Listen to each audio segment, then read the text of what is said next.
2008 میں جب M Q M کے بانی قائد الطاف حسین نے اچانک کہنا شروع کر دیا کہ طالبان کراچی پر قبضہ کر رہے ہیں، ایم کیو ایم کے یونٹ اور سیکٹر آفیسز کا کراچی میں ایک علیحدہ خوف تھا۔ تحریک طالبان پاکستان نے کراچی کے لیے خصوصاً ایسے کمانڈرز کا انتخاب کیا جو اس شہر کی اچھی سمجھ بوجھ رکھتے ہوں۔ نور ولی کو اس شہر کا پوٹینشل پتہ تھا۔ نور ولی محسود ٹی ٹی پی کے حکیم اللہ محسود کے مخالف ولی الرحمان کا معتمد تھا اور کراچی سے اس کی واقفیت کے باعث ولی الرحمان محسود نے اسے کراچی کا امیر مقرر کر دیا تھا۔ السلام علیکم ورحمۃ اللہ وبرکاتہ۔ بابر سلیم آپ لوگوں کی خدمت میں حاضر، اس امید اور دعا کے ساتھ کہ آپ جہاں بھی ہیں خوش ہیں اور خیریت سے ہیں۔ پاکستان اور افغانستان کے درمیان کشیدگی عروج پر ہے، جس کی بڑی بلکہ بنیادی وجہ ہے تحریک طالبان پاکستان، جو افغان سرزمین سے پاکستان میں حملے کر رہی ہے۔ تحریک طالبان پاکستان کے موجودہ امیر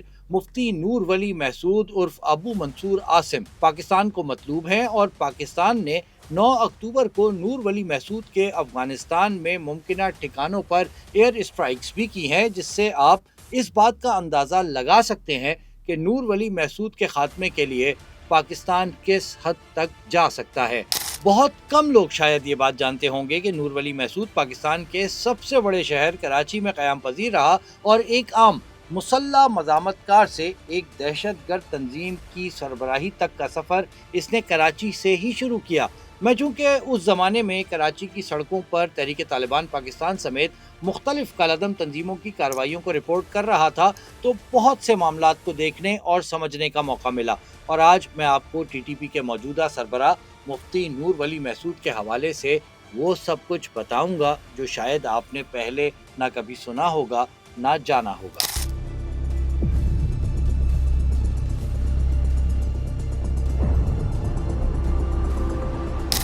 2008 میں جب ایم کیو ایم کے بانی قائد الطاف حسین نے اچانک کہنا شروع کر دیا کہ طالبان کراچی پر قبضہ کر رہے ہیں، تو بہت سے لوگوں نے اس بات کو سنجیدہ نہیں لیا تھا، لیکن کچھ عرصے بعد ہی اچانک بھتے، اغوا برائے تاوان اور بم حملوں کی شدت میں اضافہ ہوا تو الطاف حسین کی کہی یہ بات کہ کراچی پر طالبان قبضہ کر رہے ہیں درست معلوم ہوئی۔ لیکن الطاف حسین یہ بات کر کیوں رہے تھے؟ اس کی بڑی وجہ تھی کراچی سے اکٹھا ہونے والا پیسہ۔ 2008 سے 2013 میں کراچی آپریشن کا فیصلہ ہونے تک اغوا برائے تاوان، ہائی وے رابریز اور بینک ڈکیتیوں کے ذریعے کئی کالعدم تنظیمیں اربوں روپے اکٹھا کر چکی تھیں۔ ایم کیو ایم کے یونٹ اور سیکٹر آفیسز کا کراچی میں ایک علیحدہ خوف تھا، لیکن اچانک طالبان کا خوف اتنا بڑھ گیا کہ چندے کے نام پر دیے جانے والے بھتے کا ایک بڑا حصہ اب ایم کیو ایم کے بجائے طالبان کو ملنے لگا۔ تحریک طالبان پاکستان نے کراچی کے لیے خصوصاً ایسے کمانڈرز کا انتخاب کیا جو اس شہر کی اچھی سمجھ بوجھ رکھتے ہوں،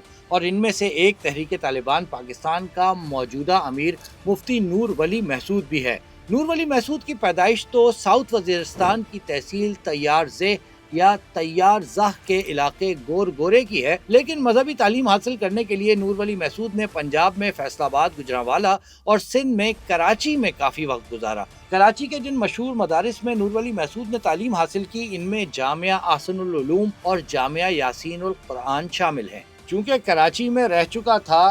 اس لیے یہ اس کے لیے کوئی اجنبی شہر نہیں تھا۔ نور ولی کو اس شہر کا پوٹینشل پتہ تھا۔ اس کے علم میں تھا کہ ملک کی معاشی شہرت کو یہ کیسے اپنے مذموم مقاصد کے لیے استعمال کر سکتا ہے، کیسے اور کہاں کہاں یہ چھپ کر بیٹھ سکتا ہے، اور کس طریقے سے پیسے اکٹھا کر کے اسے خوف اور دہشت پھیلانے کے لیے استعمال کر سکتا ہے۔ 2007 میں جب بیت اللہ محسود نے تحریک طالبان پاکستان کے قیام کا اعلان کیا، اس وقت نور ولی محسود کو اس نے ٹی ٹی پی کی شرعی قرار دی گئی عدالت کا قاضی یعنی جج منتخب کیا۔ یہ بہت اہم ذمہ داری تھی، اور بطور ٹی ٹی پی کی شرعی عدالت کا جج اس کے پاس جزا و سزا کے نظام کی چابی آ گئی تھی۔ اتنا ہی نہیں بلکہ اسلامی فقہ اور شرع کی تعلیم حاصل کرنے اور فتویٰ دینے کا اہل یعنی مفتی ہونے کے باعث نور ولی محسود کی رائے کو تحریک طالبان پاکستان میں بہت اہمیت دی جا رہی تھی۔ 2009 میں امریکی ڈرون حملے میں بیت اللہ محسود کی ہلاکت کے بعد تحریک طالبان پاکستان میں اختلافات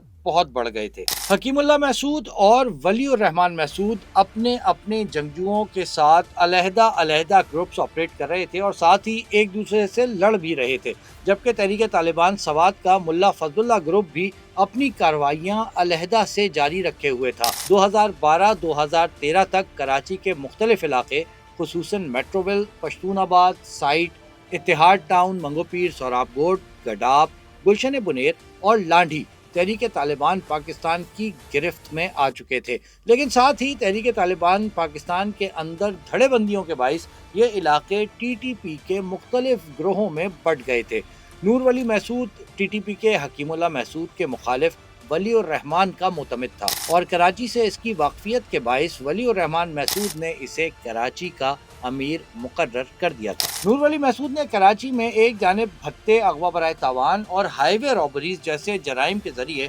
پیسے کمانے شروع کیے، تو ساتھ ہی کراچی میں وزیرستان سے تعلق رکھنے والے مختلف قبائل کے کاروباری افراد کو بلیک میل کرنا بھی شروع کر دیا۔ اب ہو یہ رہا تھا کہ وزیرستان اور سوات سے تعلق رکھنے والے افراد کے مختلف معاملات کا فیصلہ نور ولی محسود کی شرعی عدالت میں کیا جاتا تھا۔ بعض دفعہ یہ فیصلے کراچی میں اور اکثر میران شاہ میں بنائی گئی طالبان عدالتوں میں کیے جاتے تھے۔ جو لوگ کراچی میں ہونے والے فیصلے کو نہیں مانتے تھے، ان کے آبائی علاقوں میں رشتہ داروں اور کاروباروں کو نقصان پہنچایا جاتا تھا۔ مجبوراً نہ صرف متاثرہ افراد کو ولی الرحمان کے کراچی کے حوالے سے فیصلوں کو ماننا پڑتا تھا، بلکہ ان فیصلوں کے نتیجے میں کئی لاکھ اور بعض مرتبہ کئی کروڑ روپے بھی ادا کرنے ہوتے تھے۔ ٹی ٹی پی کا ڈر اور خوف بڑھتا جائے اور ساتھ ہی حکیم اللہ محسود کے گروپ کو کراچی سے یکسر ختم کر دیا جائے، اس کے لیے نور ولی محسود نے خان زمان محسود کو اپنا آپریشن کمانڈر بنوا لیا۔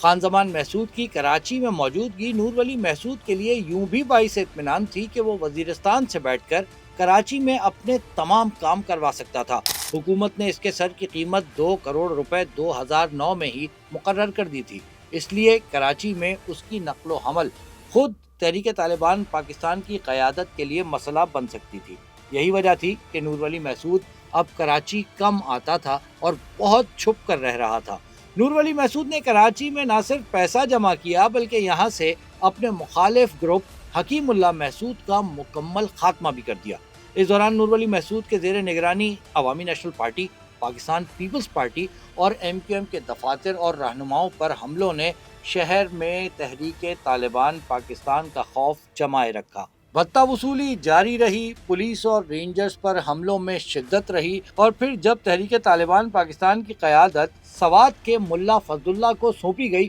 تو کراچی کے امیر مفتی نور ولی کو ملا فضل اللہ کا ڈپٹی چیف بنا دیا گیا، اور 2018 میں ملا فضل اللہ کے مارے جانے کے بعد کراچی کے مدارس کا پڑھا ہوا مفتی نور ولی پاکستانی طالبان کا سربراہ بن گیا۔ اس نے اپنی کتاب انقلاب محسود فرنگی راج سے امریکی سامراج تک میں بے نظیر بھٹو پر جان لیوا حملے کو پاکستانی طالبان کی کارروائی قرار دیتے ہوئے حملے کی تفصیلات بھی لکھی ہیں۔ ٹی ٹی پی بننے سے پہلے یعنی 2007 تک نور ولی محسود افغانستان کی جنگ میں نہ صرف خود شامل رہا بلکہ اپنے علاقے میں اس نے ایک تربیتی مرکز بھی بنایا تھا، جہاں یہ پاکستان اور افغانستان کے کئی ہزار جنگجوؤں کو ٹرین کر چکا تھا۔ امریکی حملوں کے بعد پاکستان کے سرحدی علاقوں کو افغانستان میں نیٹو افواج اور امریکیوں کے خلاف بطور لانچنگ پیڈ استعمال کرنے والے بیشتر القاعدہ رہنماؤں، پاکستان کے سرحدی علاقوں میں پناہ لینے والے ازبک، تاجک اور عرب مسلح گروہوں اور طالبان جنگجوؤں کی معاونت